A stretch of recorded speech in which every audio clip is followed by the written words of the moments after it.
আপনি একটা ভালো জীবন অতিবাহিত করেছেন, এখন মৃত্যুশয্যায়। আজ হোক বা কাল হোক আমরা একদিন এই মৃত্যুশয্যায় শায়িত হব।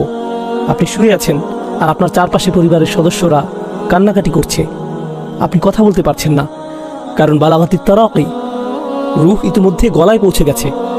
আপনি আমি এই ক্ষণস্থায়ী বাসস্থান ছেড়ে চির বিদায়ের পথে। এই শরীরটাও আমাদের রূহের জন্য ক্ষণকালের বাসস্থান। আমরা এই শরীর ছেড়ে দেবার পথে।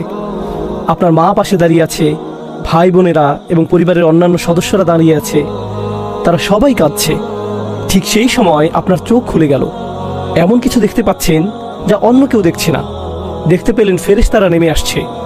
আশেপাশের কেউ এই দৃশ্য দেখতে পাচ্ছে না, কিন্তু আপনি দেখতে পাচ্ছেন, কারণ অদৃশ্যের পর্দা আপনার সামনে থেকে সরে গেছে। আর যখন মানুষ ফেরেশতাদের দেখতে পায়, তখন তারা শুধু দুই দলের ফেরেশতাদের মাঝে যে কোনো এক দলের দেখা পায়। এক ধরনের ফেরেশতারা হলো এমন ফেরেশতা যাদেরকে দেখে এমন ভয় পাবেন যে ভয় জীবনে আপনি কখনো পাননি। আর অন্য দল হলো যাদের দেখে এত আনন্দিত হবেন যে জীবনে কখনো এতটা আনন্দিত হননি। এই আয়াতে যে ফেরেশতাদের কথা বলা হয়েছে তারা হলেন দ্বিতীয় দলের ফেরেশতা। তারা আপনার জন্য আনন্দ বার্তা নিয়ে আসবে এবং বলবে, আল্লাহ তাখাফু ওয়ালা তাহজানু, ভয় পেও না, দুঃখ করো না। আলেমরা এই বক্তব্যের ব্যাখ্যা নিয়েও অনেক আলোচনা করেছেন। ভয়ের ব্যাপারটা বুঝলাম, আপনি মারা যাচ্ছেন তাই ভয় পাওয়াটা স্বাভাবিক। এখানে লা তাহজানু, দুঃখ পেও না কেন বলা হলো? দুঃখ এবং মনোবেদনা আসে পূর্বে ঘটে যাওয়া কোনো ঘটনা থেকে, যেটা ইতিমধ্যে ঘটে গেছে। তাহলে এখানে কেন লা তাহজানু উল্লেখ করা হলো? কারণ একজন বিশ্বাসীর ভাবনাটা তখন এমন থাকে, হায় হায়, ফেরেশতারা চলে এসেছে, আমার তো আরও তওবা করা দরকার ছিল, আমার আরও কিছু দোয়া করার দরকার ছিল, আমি তো এই বছর ইতিকাফ করার প্ল্যান করেছিলাম, আমি আরও কোরআন তেলাওয়াত করতে চেয়েছিলাম, আমার মায়ের সাথে আরও কিছু সময় ব্যয় করতে চেয়েছিলাম, আমার ভাইকে সাহায্য করতে চেয়েছিলাম, অমুক অমুক ব্যক্তিকে টাকা দিতে চেয়েছিলাম, আমি আরও কিছু সাদকা করতে চেয়েছিলাম, আমি বেহুশ হওয়ার পূর্বে চেকটা সই করতে চেয়েছিলাম। এখন আমি হাসপাতালে আর আপনারা চলে এসেছেন, আপনারা আমাকে নিয়ে যাওয়ার পূর্বে একটু চেকটা লেখার সুযোগ দিবেন।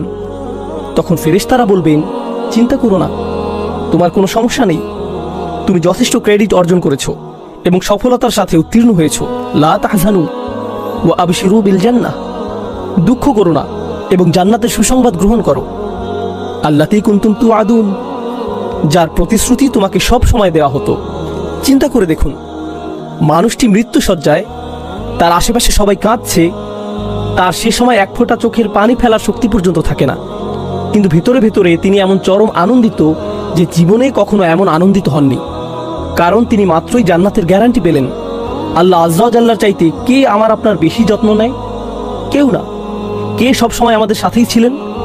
যখন বিভিন্ন মানুষ আমাদের জীবনে এসেছে এবং চলে গেছে, যখন কিছু মানুষ আমাদের সাথে ভালো আচরণ করেছিল আর কেউ কেউ করেছিল খারাপ আচরণ, সেই সময়গুলোতে কে সর্বদা আমার সাথে ছিলেন?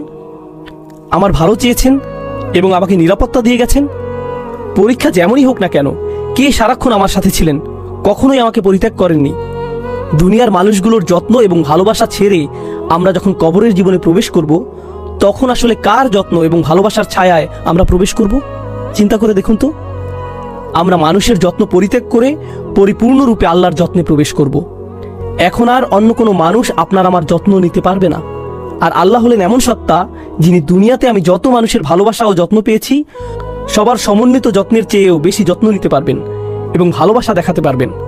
হাদিসে এসেছে, ঈমানদার ব্যক্তি কবরে ফেরেশতাদের প্রশ্নের উত্তর দেওয়ার পর আকাশ থেকে একজন ঘোষক বলবেন, অর্থাৎ আল্লাহ বলবেন, আমার বান্দা যথাযথ বলেছে, সুতরাং তার জন্য জান্নাতের একটা বিছানা বিছিয়ে দাও এবং তাকে জান্নাতের পোশাক পরিয়ে দাও। এছাড়া তার জন্য জান্নাতের দিকে একটা দরজা খুলে দাও। তিনি সাল্লাল্লাহু আলাইহি সাল্লাম বলেন, সুতরাং তার দিকে জান্নাতের স্নিগ্ধকর হাওয়া ও তার সুগন্ধি বইতে থাকে। তিনি আরও বলেন, ওই দরজা তার দৃষ্টিসীমা পর্যন্ত প্রশস্ত করা হয়।